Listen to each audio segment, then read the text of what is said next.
pays arabe à l'époque où il vit encore. Et il lui dit déjà, je vais t'envoyer là-bas, comment tu vas faire? À l'époque du prophète, on est au 7e siècle dans les pays arabes. On n'est pas en France, on n'est pas à des milliers de kilomètres des siècles plus tard. On est pendant sa vie. Et il lui dit, comment tu vas faire si je ne suis plus là? Je ne suis plus avec toi. Et lui, il lui dit, je vais m'appuyer sur le camp, mais qu'est-ce qu'il est en train de lui dire implicitement? Il lui dit une chose, et regardez là pourquoi c'est important. En lui disant, qu'est-ce que tu vas faire? Il est en train de lui dire implicitement, tu vas être autonome, tu vas devoir réfléchir. Toi, sur la base de ce que tu as reçu, tu dois être un être humain. C'est-à-dire, tu dois réfléchir par toi-même. C'est ça qu'il est en train de lui dire. Puisqu'il lui pose la question, qu'est-ce que tu vas faire? Il considère donc sa conscience comme une conscience autonome. Le prophète envoie quelqu'un en lui disant, tu as certes les textes, mais tu es toi responsable de ce que tu vas faire. Implicitement, il lui dit, tu vas devoir prendre des décisions. Deuxième élément qu'il lui dit, implicitement, et c'est très explicite l'implicite, il lui dit, quand tu seras au Yémen, et que tu ne seras pas à Médine, et que tu ne seras pas dans la même situation que la Mecque, tu vas trouver des situations nouvelles. Des situations nouvelles. Et cette situation nouvelle, qu'est-ce qu'elle va faire? Elle va développer des défis intellectuels pour toi, avec ton savoir. 1, tu es autonome. 2, nouvelles situations. Nous sommes au 7e siècle encore, et nous sommes pendant la vie du prophète. Il est en train de lui dire, il y a de nouvelles situations, comment tu vas faire? Il lui dit, je vais revenir au Coran, et je vais venir à ta sunna. Et si tu ne trouves pas? Il est en train de lui dire, ça veut dire quoi cette question? Et si tu ne trouves pas? Il va lui dire, les nouvelles situations ne sont pas toutes clairement dites dans le Coran. Les principes sont là, mais il y a ta tête avec les principes. Réfléchis. Le « si tu ne trouves pas » veut dire tout ce que tu trouveras au Yémen n'est pas tout ce que tu trouveras ici. Donc en tant que sujet, tu vas devoir chercher. Donc il est en train de lui dire, il y aura des nouveaux défis. Ça, c'est un deuxième élément. Et le troisième élément qui est important ici, qui va être nécessaire, c'est que dans ce que tu vas voir, et qui n'est pas ce que tu as vu à Médine, il va falloir que tu développes ton esprit. Et il est content puisqu'il lui dit, béni soit l'envoyé qui envoie cet envoyé, c'est-à-dire béni soit l'envoyé qui est envoyé par l'envoyé, c'est-à-dire que tu sois béni dans tes réponses. Donc il reconnaît la qualité de ses réponses. Mais ce qu'il est en train de lui dire également, c'est que de ce point de vue, tu dois être autonome, tu dois regarder les nouveaux défis. Et la troisième des choses que tu dois faire, aux nouveaux défis, il y aura des nouvelles réponses. Et ces nouvelles réponses, elles ne sont pas toutes dans le Coran. Le Coran te donne les principes, mais ton intelligence doit trouver la réponse. C'est ça ton savoir. Vous êtes en France aujourd'hui. Et d'entre vous, certains, vous avez vécu ici. Vous avez vos références, mais vous avez des nouveaux défis. Qu'est-ce que vous avez apporté comme nouvelle réponse? Mais attention, parce que l'explicite du texte est très explicite. Très explicite. Oui, tu vas trouver de nouvelles réponses et oui, tu es autonome. Mais avant d'exercer ton autonomie aux réponses nouvelles, il faut que tu connaisses la fidélité au texte. Oui? Donc, il faut vous poser la question dans votre vie maintenant. Dans la situation dans laquelle vous êtes, dans votre vie, ce qui est important, c'est de se poser la question de qui on est. Est-ce qu'on est des êtres qui sont inspirés par des références, qui sont autonomes et qui sont capables d'apporter de nouvelles réponses? Inspirés, c'est-à-dire qu'ils sont fidèles, ils sont autonomes, c'est-à-dire qu'ils se prennent en charge, et puis ils apportent de nouveaux. I-A-N. Est-ce que vous êtes plutôt dans la typologie I-A-N, ou est-ce que vous êtes R-A-S, quand on vous voit, rien à signaler? Inutile. Oui, quand il y a quelque chose, il n'y a rien à signaler. Puis il y en a d'autres qui sont démissionnaires. Démissionnaires, c'est-à-dire, quand ils voient le problème, ils démissionnent. De ce point de vue-là, ils sont, de ce point de vue-là, défaitistes. On n'a pas les moyens de pouvoir répondre. Et le dernier, donc on est démissionnaire, on est défaitiste, et puis, qu'est-ce qu'on est? Dissous. Dissous. On ne répond à rien. Il n'y a pas de fidélité au texte. On est défaitiste parce qu'on pense qu'on ne va pas pouvoir relever. Vous savez, les défaitistes, ce sont toujours ceux qui vous disent « Mais tu sais, on n'a pas les moyens, ils sont trop forts. » Et là, vous avez envie de dire aux gens « Assieds-toi. » Qui ils? De qui tu parles là? Ils sont trop forts, ça c'est du défaitisme. Ensuite, on est dissous. Disparaît. Vous avez lu le dernier ouvrage de Edoui Plenel? Edoui Plenel, il a écrit un dernier ouvrage sur les musulmans. Il faut le lire, ceci. Il résume en 116 pages des choses qu'on raconte nous depuis 30 ans, mais il les résume très bien. Et il dit, la France, on est arrivé aujourd'hui à ne vouloir accepter que des musulmans qu'on fait disparaître. Le savoir et le premier engagement, c'est prendre soin de soi intellectuellement dans toutes les dimensions du savoir. Mais vous ne vous rendez pas compte combien ça fait du bien. À un moment donné aussi, j'avais mis une vidéo que personne n'avait... Enfin, beaucoup de gens ont compris, mais certains ne comprenaient pas. C'est par exemple cette façon qu'il y a dans les soulouks. En islam, les soulouks, c'est le bon comportement, c'est de servir en permanence, ce savoir donner, savoir donner. Savoir, le mot savoir, donner, apprendre à donner. Mais ça fait du bien, on a besoin de ça. Et quand vous êtes en France, au lieu de toujours vouloir être acceptés comme des bons musulmans, peace and love, mais tais-toi. Peace and love quoi? Donne, offre, souris. Je veux dire, on n'a rien à vendre, on a tout à montrer. Mais pour le montrer, il faut le vivre. Quand tu ne l'as pas, tu ne donnes pas. Ce que tu n'as pas, tu ne peux pas le donner. Mais déjà, il faut prendre soin de soi. Ok, entre hier et aujourd'hui, entre aujourd'hui et demain, combien de temps vous donnez à votre personne? Combien de temps vous prenez pour vous? Mais de bien penser à vous. Vous savez, même dans la question physique, il y en a qui se pensent physiquement pour la façon dont on va les regarder. Ils sont dans la séduction. Il y a une façon d'être avec son corps qui est bien avec moi-même, on en a tous besoin, c'est universel. Puis il y a tout l'autre type, bien pour être vu par les autres. Et il y en a qui ont tellement le regard sur eux-mêmes perverti qu'ils pensent qu'ils ne sont bien avec eux-mêmes que quand ils séduisent les autres. Mais là, on n'est plus du tout dans ce dont je parle. C'est le type de rapport à soi qui est important. Et là, ça veut dire qu'il faut, c'est le premier engagement. Et le premier engagement, se donner du temps pour acquérir plus de connaissances, se donner du temps pour acquérir plus de bien-être, prendre soin de son cœur comme on prend soin de son affection, comme on prend soin de son corps. On prend soin de soi, et ce qui a été dit par le compagnon, donne à toutes les dimensions de ton être son droit. Et si tu ne le fais pas, c'est là où tu peux dire ce qui a été dit dans le Coran par Adam ou Hawa, c'est-à-dire Adam et Ève, Allahumma zalamna anfusana. Nous avons été injustes à notre égard. Et l'injustice, c'est de ne pas donner à chaque dimension de son être son droit. Le savoir est multidimensionnel et le savoir nécessite que nous nous engagions par rapport à ça. Et là, je vous parle à chacun d'entre vous. C'est personnel, cette question-là. C'est personnel. C'est prendre soin de soi, c'est me regarder en face et en être autonome et digne, évoluer dans ma vie pour ne pas régresser. Évoluer dans mon savoir, évoluer dans ma dignité, évoluer dans le don. Évoluer dans le don. Est-ce que les gens qui sont autour de vous vous perçoivent comme des cadeaux ou comme des boulets? Vous pouvez être les deux aussi. Vous êtes boulet pour certains et cadeau pour d'autres. Et il y en a certains, vous savez ce que c'est l'hypocrisie? Il y en a certains à la maison, quand personne ne les voit, c'est des boulets. Et ils sortent et ils jouent au cadeau. Ah, c'est facile d'être cadeau contre ceux qui ne vous voient pas combien vous êtes boulet. Être boulet à l'intérieur. Être boulet chez les gens. Mais c'est pas ça. Le vrai cadeau, c'est quand tu es un cadeau pour ta mère, pour ton père, pour tes enfants. Ça, le vrai cadeau. Et quand tu es cadeau là, tu le seras doublement d'or. Mais si tu es cadeau pour cacher le fait que tu sais être que boulet avec ceux avec lesquels tu vas vivre, ça ne va pas être ça. Il y en a certains, c'est des boulets avec leurs femmes. Ils entrent à la mosquée, tu as l'impression que c'est un cadeau.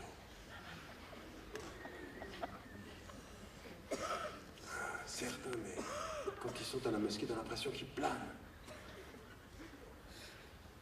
Et quand ils rentrent à la maison, ils tapent. Oui, il y en a beaucoup trop dans cette communauté. Des hommes tellement généreux à la mosquée, ils tapent à la maison. C'est une réalité concrète. Et c'est la même chose pour les femmes. Cette façon de ne pas se regarder en face, de ne pas prendre soin de soi. La réconciliation avec soi, c'est le premier élément. Le deuxième élément sur lequel je voulais insister, c'est aussi le savoir intellectuel. Et là, c'est ce que je vous disais, acquérir de ce savoir-là. Et là, c'est là où on comprend mieux le hadith où Muaz ibn Jabal était impliqué. Parce que savoir intellectuel, c'est effectivement, de façon très très concrète, que ne se passe pas un jour sans que vous fassiez un effort pour acquérir plus de connaissances par rapport à votre religion, par exemple. Encore une fois, personne ne vous demande d'être un cheikh, mais vous n'avez pas le devoir d'être un cheikh, mais vous avez le devoir de ne pas devenir un abruti. Et un abruti, c'est quelqu'un qui stagne. C'est ce que c'est un abruti? C'est quelqu'un qui sait, mais il ne sait que ce qu'il sait, et il ne sait jamais plus que ce qu'il sait. Et ce qu'il sait, ça n'a pas évolué. Quelqu'un de stupide, c'est quelqu'un qui n'ajoute pas de la connaissance. Mais quelqu'un qui savait peu et qui ajoutait un peu, il n'est pas stupide, il est talib al-ilm, c'est-à-dire il cherche le savoir. L'autre c'est comme des animaux, ils sont encore pires que les animaux. Parce qu'une intelligence qui n'évolue pas, elle est plus basse que l'instinct. Avec une intelligence qui n'évolue pas, tu peux faire de quelqu'un qui n'évolue pas intellectuellement, tu peux faire n'importe quoi. Vous avez vu de quoi les hommes sont capables? La foule. Ce que disait Victor Hugo, qui est une Belge, je l'ai entendu d'Elias Samba récemment, qui disait « Quand la foule trahit le peuple c'est un corps d'intelligence, mais parfois la foule, dans son abrutissement, peut faire des choses incroyables. Des gens qui n'évoluent pas, qui sont menés par des émotions, on leur fait faire n'importe quoi. Au lieu de s'asseoir devant la télévision en disant « Mais ces Français sont tous racistes ». Ça veut dire quoi, ça? Quelqu'un qui me dit « Les Français sont tous racistes », je lui dis « Mais excuse-moi, t'es un abruti. » Toute pensée généraliste est une pensée d'abruti. C'est une pensée de la foule, c'est une pensée de gens qui peuvent partir en disant « C'est tous des racistes ». Mais non. Et s'il n'y en avait qu'un, tu n'as pas le droit de dire qu'ils sont tous. Ils ne sont pas tous racistes, c'est pas vrai. Il y a des gens dans ce pays qui se sont battus et qui se battent pour que votre reconnaissance d'être humain, de digne être humain soit reconnue. Et pour eux, vous n'avez pas le droit. Devant Dieu, vous n'avez pas le droit. Dans votre conscience, vous n'avez pas le droit de généraliser. Et si eux, ils généralisent en disant « Les Arabes sont tous comme ça », eh bien, vous ne pouvez pas le faire. Vous ne pouvez pas répondre par le mal à des propos qui sont des mauvais propos. Vous ne pouvez pas, ça vous est interdit dans l'éthique de votre savoir. Oui, il y a du racisme dans ce pays, mais évidemment. Et malheureusement, il est en train de gangréner la France. Quand vous voyez ce qui est en train de se passer avec le nouveau livre de Zemmour, vous vous dites, il y a de quoi être inquiet. Parce qu'il est inquiétant. Il est inquiétant. C'est très inquiétant ce qui se passe. Mais à partir d'un certain moment, tous, regardez les réactions aussi des gens. Il y a des gens qui se disent, c'est pas possible, on ne peut pas continuer comme ça. Eh bien, c'est là où vous devez être des êtres de dignité. Choisissez vos amis. Mais ne faites pas de tout le monde vos ennemis. Ne tombez pas dans la pensée victimaire. Parce que l'autre côté de ceci, c'est se dissoudre et d'avoir peur. C'est de ne pas avoir cette dimension. J'aimerais vous dire une chose dans l'histoire de votre pays. Vous savez que la mosquée de Paris, pendant la Deuxième Guerre mondiale, pendant que les Juifs de France sous Vichy se faisaient exterminer, qu'on les dénonçait, il y a des gens qui ont été la dignité de la conscience musulmane ici. Ils faisaient des attestations de conversion à des gens pour les protéger, pour protéger des Juifs. Ça, on ne le dit pas assez en France. Que ceux qui sont venus soutenir des gens qui étaient en train de se faire tuer ou de se faire dénoncer, eh bien, des musulmans les ont protégés. Ils ont utilisé leurs possibilités. Eh oui, c'est en France, ça. Et vous avez plein de gens qui, avec ce passif-là, verraient aussi d'une autre façon de nous engager dans cette réalité française. Donc, ça c'est pour vous, c'est une dimension de ce savoir intellectuel qui a la connaissance, certes, de votre religion, mais qui a la connaissance du contexte aussi, de son histoire, de la psychologie des gens qui sont autour de vous. Il faut avoir les deux. Il faut maintenant apprendre à communiquer. Il faut apprendre à communiquer. Alors, vous le savez, la communication, c'est bien entendu commencer à connaître la langue du pays où vous êtes. Mais une langue, en termes d'instruments, de moyens d'expression. Ce sont des mots, c'est un vocabulaire, mais c'est aussi une psychologie, c'est aussi une culture, c'est aussi connaître comment les gens réagissent. Et il y en a beaucoup d'entre vous qui sont soit dans la culture parallèle, soit dans la culture marginale. Aujourd'hui, il faut se placer au centre de la culture française, de la culture occidentale, et il faut apprendre à communiquer. Et ça, c'est un engagement qui est un engagement du savoir, savoir dire. Mais comme vous le savez, savoir dire, ça veut dire savoir entendre, entendre les gens autour de nous, mais savoir se dire, savoir traduire les choses qui sont les nôtres. Et cette communication-là, c'est un engagement qui est très très important pour ceux d'entre vous qui sont à l'université, ceux d'entre vous qui sont sur leur espace de travail, dans leur domaine. Ça aussi, c'est très très important d'écouter les gens, de savoir dire les mots, de pouvoir les traduire, améliorer sa façon de s'exprimer. Ça, c'est aussi important. Puis il y a une autre chose aussi, c'est que l'expression, elle n'est pas que verbale, elle n'est pas qu'intellectuelle. Je vais dire une chose, une mosquée quelque part, ça peut être perçu comme un espace où s'enferment les musulmans, et c'est une communication, un espace clos à la communication close, et parfois on pense qu'il parle arabe, pas net. Ou alors ça peut être quelque chose d'autre. Une mosquée, ça peut être un espace où le verbe va passer par la présence de ceux qui sont entrés, qui vont en sortir, et qui vont inviter les gens à venir. On parle toutes les langues. La mosquée, elle va parler toutes les langues. La mosquée, elle va parler la langue du pays. Elle va parler Bordeaux. Elle va parler Avignon. Elle va parler Paris. Elle va parler Paris, comme Rastignac dans Balzac. Paris à nous deux. La mosquée, elle dit Paris, je suis là à nous deux. Pas dans l'ambition, dans la communication.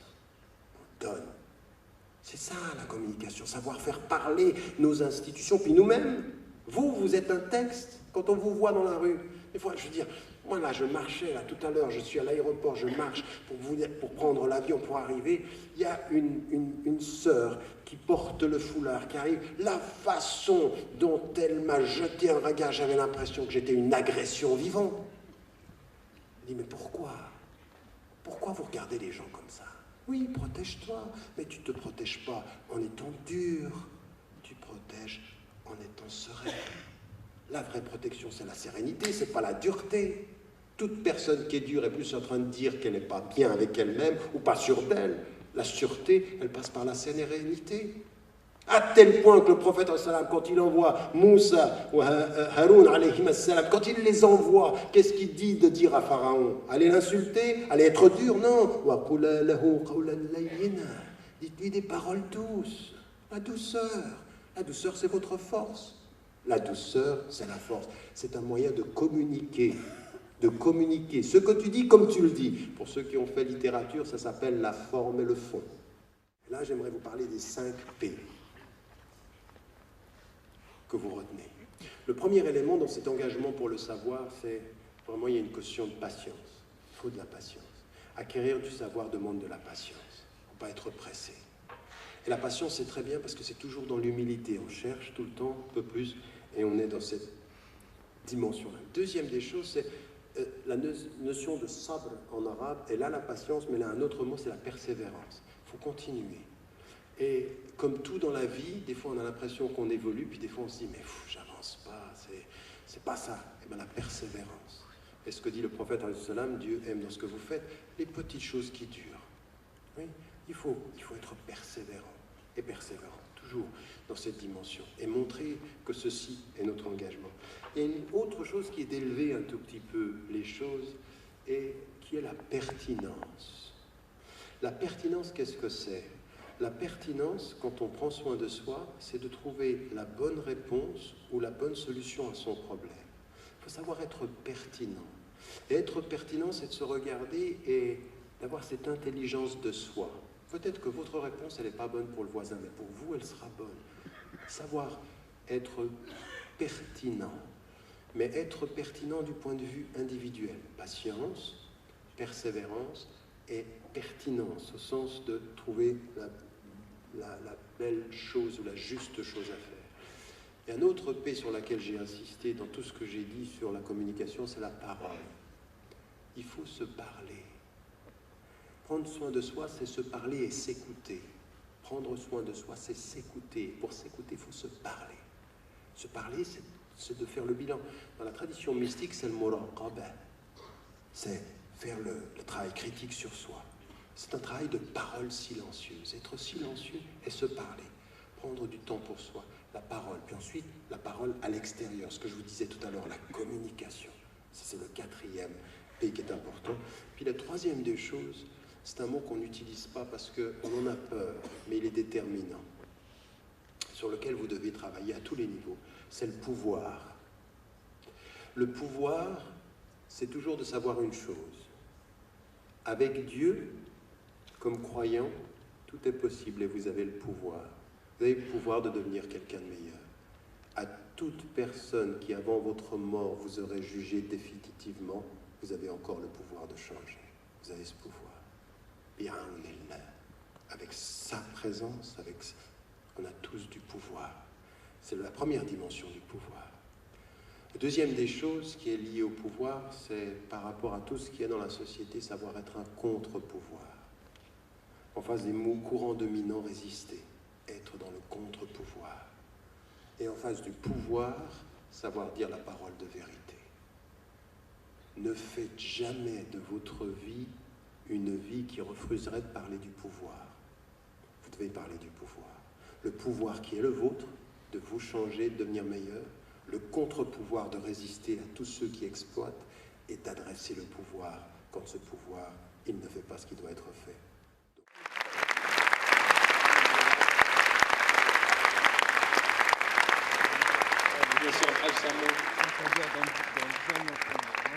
Merci à vous, merci du fond du cœur d'être venu. Inch'Allah, on compte sur vous l'an prochain. On remercie le professeur d'être venu. On lui a son cadeau. Ok, on passe. Voilà. Merci à vous.